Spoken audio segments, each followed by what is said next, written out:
CM Sukhu ने लिखा PM Modi को पत्र, हिमाचल के लिए बीबीएमबी परियोजनाओं से 12% मुफ्त बिजली की रखी मांग। मुख्यमंत्री सुखविंदर सिंह सुक्खू ने खिलाड़ियों के 60 सदस्यीय दल को देहरादून के लिए किया रवाना। राष्ट्रीय आइस स्केटिंग चैंपियनशिप में लेंगे हिस्सा। कांग्रेस कार्यालय में स्वर्गीय वीरभद्र सिंह को दी श्रद्धांजलि। कल रामपुर में होगा चतुर्वार्षिक श्राद्ध कार्यक्रम का आयोजन। कुल्लू पहुंची सांसद कंगना रनौत, दिशा कमेटी की बैठक की अध्यक्षता। स्वर्गीय वीरभद्र सिंह की जयंती पर स्वास्थ्य मंत्री धनीराम शांडिल बोले, राजा साहब के दिखाए मार्ग पर चल रही सुक्खू सरकार। ऊना के हरोली में कार हादसा, अनियंत्रित होकर दीवार से टकराई गाड़ी, चालक गंभीर। हिमाचल में बिगड़ेगा मौसम, 9 जिलों के लिए भारी बारिश का अलर्ट जारी। मैं हूँ HIV वायरस, नाम तो सुना ही होगा। मैं एक साथी से दूसरे साथी तक 4 मुख्य तरीके से पहुंच सकता हूँ। HIV संक्रमित व्यक्ति के साथ बिना कॉन्डम सेक्स करने से, एक ही सुई व सिरिंज का साझा उपयोग करने से, HIV संक्रमित खून चढ़ाने से और HIV संक्रमित मां से उसके बच्चे को। मेरे बारे में जानने के लिए 1097 पर कॉल करके सवाल किया गया। हिमाचल प्रदेश राज्य एड्स नियंत्रण समिति द्वारा जनहित में जारी। नमस्कार, स्वागत है आपका पंजाब केसरी टीवी पर। मैं हूं दीक्षा शर्मा, लेकर हाजिर हूं प्रदेश की तमाम बड़ी खबरें। डालिए नजर हिमाचल पर।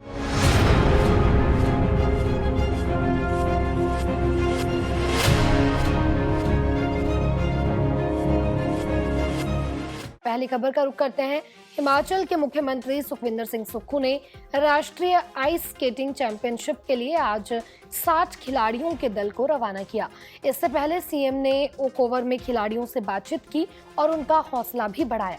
बता दें कि यह दल 25 से 28 जून तक देहरादून में आयोजित होने वाली 7 आयु वर्गों की विभिन्न प्रतिस्पर्धाओं में भाग लेगा। आइए डालिए इस खबर पर नजर। मुख्यमंत्री सुखविंदर सिंह सुक्खू ने राष्ट्रीय आइस स्केटिंग चैंपियनशिप में भाग लेने के लिए खिलाड़ियों के 60 सदस्यीय दल को आज ओक ओवर से देहरादून के लिए रवाना किया। ये दल 25 से 28 जून तक देहरादून में आयोजित होने वाली 7 आयु वर्गों की विभिन्न प्रतिस्पर्धाओं में भाग लेगा। इस मौके पर उन्होंने सभी खिलाड़ियों को राष्ट्रीय आइस स्केटिंग चैंपियनशिप में भाग लेने के लिए शुभकामनाएं देते हुए उनका हौसला बढ़ाया। सीएम ने कहा कि मुझे पूर्ण विश्वास है कि आप खेल भावना एवं आत्मविश्वास के साथ उत्कृष्ट प्रदर्शन करेंगे और प्रदेश का नाम रोशन करेंगे। इस अवसर पर Himachal Pradesh ice skating association के जिला शिमला अध्यक्ष और जिला उपाध्यक्ष योगेश सिहिया जी मौजूद रहे। Bureau report, Punjab Kesari TV. बढ़ते हैं अगली खबर की ओर। हिमाचल प्रदेश के 6 बार के मुख्यमंत्री रहे स्वर्गीय वीरभद्र सिंह की जयंती पर आज शिमला स्थित कांग्रेस कार्यालय में उन्हें श्रद्धांजलि दी गई। इस दौरान 2 मिनट का मौन भी रखा गया। कल यानी मंगलवार को रामपुर में स्वर्गीय वीरभद्र सिंह का चतुर्वार्षिक श्राद्ध है। वीरभद्र सिंह फाउंडेशन ने इसके लिए प्रदेश भर के लोगों को आमंत्रित किया है। रिज पर आज ही वीरभद्र सिंह की प्रतिमा का अनावरण किया जाना था, मगर राष्ट्रीय नेताओं से चर्चा के बाद अब 15 जुलाई को प्रतिमा का अनावरण किया जाएगा। वहीं विक्रमादित्य सिंह ने कहा कि प्रतिमा के अनावरण कार्यक्रम में प्रियंका गांधी और सोनिया गांधी समेत कई बड़े राष्ट्रीय नेता, हिमाचल के मुख्यमंत्री और कैबिनेट मंत्री भाग लेंगे। क्या कुछ बोले मंत्री विक्रमादित्य सिंह, सुनिए। स्वर्गीय राजा वीरभद्र सिंह जी की जो प्रतिमा है उसका अनावरण होना था। मैं धन्यवादी हूँ मुख्यमंत्री ठाकुर सुखविंदर सिंह सुक्खू जी का और पूरी कांग्रेस पार्टी के शीर्ष नेतृत्व का, केंद्रीय नेतृत्व का, जिन्होंने ये निर्णय लिया कि रिज के ऐतिहासिक मैदान पर उनकी प्रतिमा लगनी चाहिए, जो लग चुकी है, और उसका जो अनावरण है वो आज के दिन होना था। मगर जो हमारा केंद्रीय नेतृत्व है कांग्रेस पार्टी का, वो आज उपस्थित नहीं था। सोनिया गांधी जी जो हमारी पूर्व में राष्ट्रीय अध्यक्ष रही हैं, उनकी तबीयत भी थोड़ी नाजाज है। उस दृष्टि से इसको आज जो है वो टाला गया है और केंद्रीय नेतृत्व से बात करने के बाद 15 जुलाई का जो है वो फैसला हमने सबने मिलकर किया है। उस दिन हमारे स्वाभाविक रूप से हमने राष्ट्रीय अध्यक्ष मल्लिकार्जुन खड़गे जी, प्रियंका जी और सोनिया गांधी जी को इसमें आमंत्रित किया है और उन्होंने आने की इसमें जो है वो इच्छा भी जताई है। वो उस दिन उपस्थित रहेंगे और हमारी जो पार्टी की इंचार्ज है श्रीमती रजनी पाटिल जी और निश्चित तौर से जो प्रदेश के माननीय मुख्यमंत्री जी आदरणीय सुक्खू जी और सभी और प्रदेश के कैबिनेट के सभी साथी, पार्टी के सभी साथी और विपक्ष के साथियों को भी इसमें आमंत्रित किया गया है। मंडी से सांसद कंगना रनौत कुल्लू पहुंची, जहां उन्होंने मल्टीपर्पज भवन के सभागार में दिशा कमेटी की बैठक की अध्यक्षता की।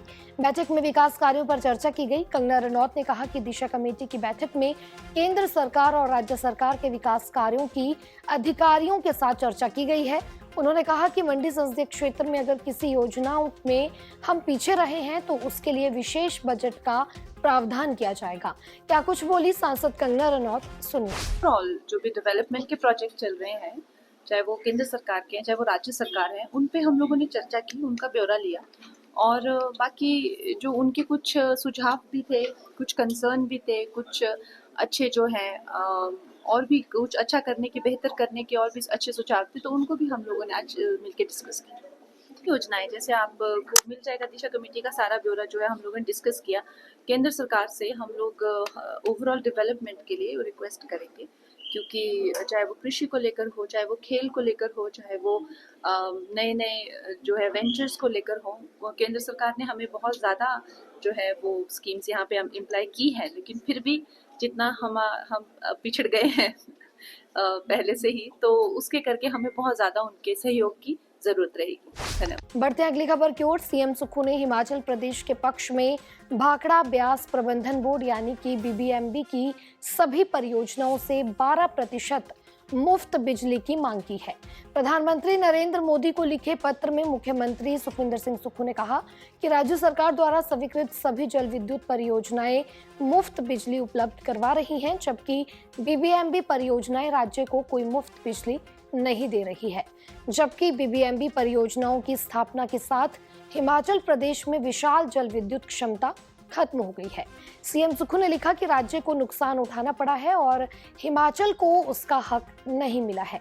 सीएम सुक्खू ने पीएम मोदी से मांग की है कि वह इस मामले में हस्तक्षेप करें। केंद्रीय ऊर्जा मंत्री मनोहर लाल खट्टर से भी मुख्यमंत्री ने आग्रह किया है कि वे एसजेवीएनएल को निर्देश दें कि वह स्थानीय क्षेत्र विकास निधि के लिए एसजेवीएनएल की रामपुर विद्युत परियोजना की तर्ज पर नाथपा झाकड़ी विद्युत परियोजना से 1% अतिरिक्त मुफ्त बिजली उपलब्ध करवाए, ताकि परियोजना से प्रभावित परिवारों का व्यापक हित सुनिश्चित हो सके। सीएम सुक्खू ने केंद्रीय ऊर्जा मंत्री से हिमाचल प्रदेश से एक पूर्णकालिक सदस्य नियुक्त करके बीबीएमबी में हिमाचल का प्रतिनिधित्व सुनिश्चित करने का भी आग्रह किया है।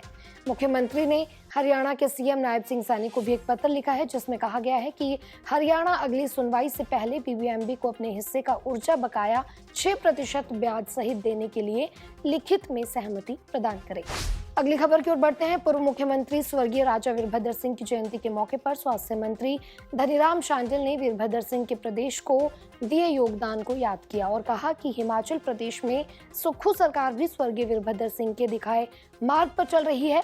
दरअसल सोलन के पीडब्ल्यूडी रेस्ट हाउस में कांग्रेस द्वारा श्रद्धांजलि कार्यक्रम का आयोजन किया गया और इस मौके पर स्वास्थ्य मंत्री धनीराम शांडिल समेत तमाम बड़े नेताओं ने स्वर्गीय वीरभद्र सिंह की प्रतिमा पर श्रद्धांजलि अर्पित की।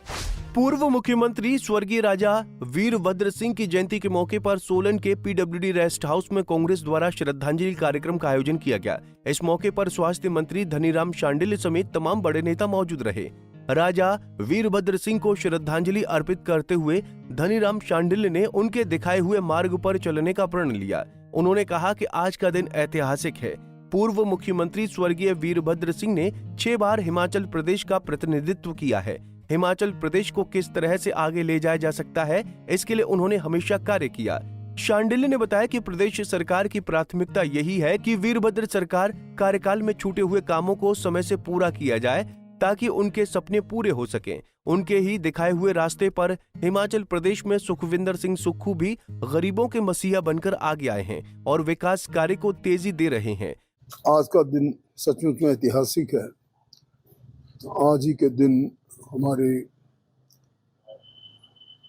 महान नेता और लोगों के जननायक राजा वीरभद्र सिंह जी का जन्म हुआ था और आज हम इसीलिए एकत्रित हुए कि जिन्होंने न केवल 6 बार इस प्रदेश का नेतृत्व किया, बल्कि पार्लियामेंट ऑफ इंडिया और वैसे भी हमारा जो भारतीय राजनीतिक पर्यावरण है उसमें भी अपना स्थान बनाया। उन्होंने, मैं समझता हूँ, सब वास्तव में जननायक थे। वो बहुत बार मुझे याद है कि हमारे वक्त भी वो चलकर एक जगह से दूसरी जगह चले जाते थे। और अपने उन दिनों में जब इन्होंने अपने यंग डेज देखे, चाहे वो लाहौल स्पीति का क्षेत्र हो, चाहे हमारे यहाँ का आगे का क्षेत्र हो, रामपुर का क्षेत्र हो, कोई भी क्षेत्र हो, वो ऑन फुट गए हैं सारी जर्नी, और वो सारा विकास उनके समय में हुआ है। आज आप जो भी कुछ देख रहे हैं उनके आशीर्वाद का ही फल है। और हम जहाँ उनको स्मरण करते हैं वहाँ एक संकल्प भी लेते हैं कि जिस प्रकार से वीरभद्र सिंह जी ने एक बहुआयामी प्रतिभा के धनी थे। वो he was a very educated and cultured and illustrious personality of his time. उन्होंने सेंट स्टीफन कॉलेज जैसी से अपनी शिक्षा भी ग्रहण की थी, और वैसे भी वो बहुत से दूसरे अच्छे गुणों से युक्त थे। हम तो कभी कभी जब कोई वर्ड नहीं याद आता था अप्रोप्रिएट ड्राफ्ट में, तो राजा वीरभद्र से पूछा करते थे, तो अप्रोप्रिएट वर्ड को ढूंढ कर वो बताते थे। Such a person with so much of talent, and साथ ही में एक बड़े खुशनुमा, जो कभी बाहर जब जाते हम, जिन दिनों सड़कें नहीं थी और हम घोड़ा पार को ऐसे ही चल पड़ते थे घोड़ों और खच्चरों में, तब रास्ते में दुनिया भर के जोक्स और अच्छे अच्छे एनेक्डोट साइफ के सुनाना, ये भी उनके जीवन का एक, मैं समझता हूँ, यादगार पल थे। मैं ऐसे समय पर जहाँ सभी लोग उनको श्रद्धांजलि देता हूँ, वहाँ सभी लोगों से आग्रह करता हूँ कि हमारा वीरभद्र को केवल एक राजा के रूप ना देखे, वो सब लोगों के नायक थे। वो वहीं सो जाते थे जहाँ बेचारे गरीब आदमी रहते थे, जो कुछ अपनी जेब में होता गरीबों को खुद दे दिया करते थे। और यही बताते थे कि कनुम साहब हमेशा याद रखो कि आपको जो है वो हम कहते थे, पता नहीं क्या क्या वर्ड बताते थे कभी कभी, वो कहते थे भाई हर एक आदमी को ग्राउंड रियलिटी का पता होना चाहिए। लोगों के बीच में जाकर ही आपको पता लगेगा वास्तविकता क्या है। किसी भी चीज का पता लगाने के लिए सबसे अच्छा है जमीन पर जाओ, लोगों से मिलो और उनकी समस्याओं को सुनो। जो निदान हो सकता वो करो, जो नहीं हो सकता उसके लिए कभी झूठ मत बोलो। बोलो कि ये इतने दिनों में होगा, और जो होना है उसको अनाउंस करो। तो मैं समझता हूँ ऐसी ऐसी चीजें उस महान नेता की आज याद आती हैं। उनके जन्म तो मैं सबको उनके जहाँ भी संसार में उनको श्रद्धांजलि अर्पित करते हैं, और एक कृत संकल्प होते हैं कि हिमाचल को जो अनफिनिश्ड प्रोजेक्ट्स हैं और जो अभी तक के जो हमारे प्रेजेंट सरकार में राजा वीरभद्र के जो छूटे हुए काम हैं, जो उनके मन में थे, वो आज ठाकुर सुखविंदर सिंह सुक्खू की सरकार पूरा करेगी। आप सब जानते हैं ठाकुर सुखविंदर सिंह सुक्खू भी लगभग उन्हीं लाइन पे अपना काम कर रहे हैं। गरीबों के मसीहा हैं वो भी, जिन बच्चों का कोई सहारा नहीं बेसा उनको चिल्ड्रन ऑफ द स्टेट बोला उन्होंने, तो वो भी सचों से एक उसी महान नेता की याद में आगे चल रहे हैं। और मुझे पूर्ण आशा है कि आज के शुभ जन्मदिन पे हम प्रेरणा लेंगे और उनके जीवन को स्मरण करते हुए अपने प्रदेश के निर्माण में अपना योगदान दें। पंजाब केसरी टीवी के लिए सोलन से नरेश पाल की रिपोर्ट। हिमाचल प्रदेश में सड़क हादसे थमने का नाम नहीं ले रहे हैं। ताजा मामला ऊना के हरोली से है, जहां एक कार हादसे का शिकार हो गई। गाड़ी अनियंत्रित होकर दीवार से जा टकराई, जिस वजह से चालक गंभीर रूप से घायल हो गया। क्या है पूरा मामला, देखिए इस रिपोर्ट में। ऊना में सड़क हादसों की इंतहा हो चुकी है। ऐसा कोई दिन नहीं होता जब यहाँ पे सड़क दुर्घटनाएं ना होती हो। अब देखिए हरोली के क्षेत्र के लोर बढेड़ा से बाथू बाथड़ी को जाने वाले रोड पर किस तरीके से एक कार ने रात्रि के समय एक दीवार को तोड़ दिया। बाल बाल जो है वो ड्राइवर बचा है, जिसका रेस्क्यू कर क्षेत्रीय चिकित्सालय ऊना पहुंचाया गया, जहां उसकी हालत काफी गंभीर है। यह हादसा यहाँ पे अत्यधिक काजबे की वजह से हुआ है। रात्रि के समय इन काजबे का पता नहीं चलता और गाड़ियां अनियंत्रित होती हैं।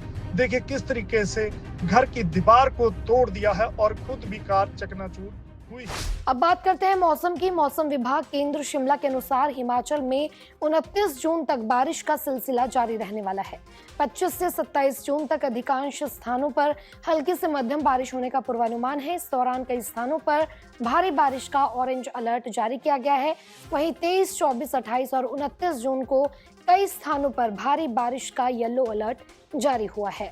ऊना, बिलासपुर, हमीरपुर, चंबा, कांगड़ा, मंडी व सिरमौर जिले के लिए अलग अलग दिनों में भारी बारिश का ऑरेंज और येलो अलर्ट जारी किया गया है। शिमला व सोलन जिले के लिए येलो अलर्ट जारी हुआ है। आज के बुलेटिन में इतना ही। कल आपसे फिर मुलाकात करेंगे। तब तक आप बने रहिए पंजाब केसरी हिमाचल के साथ।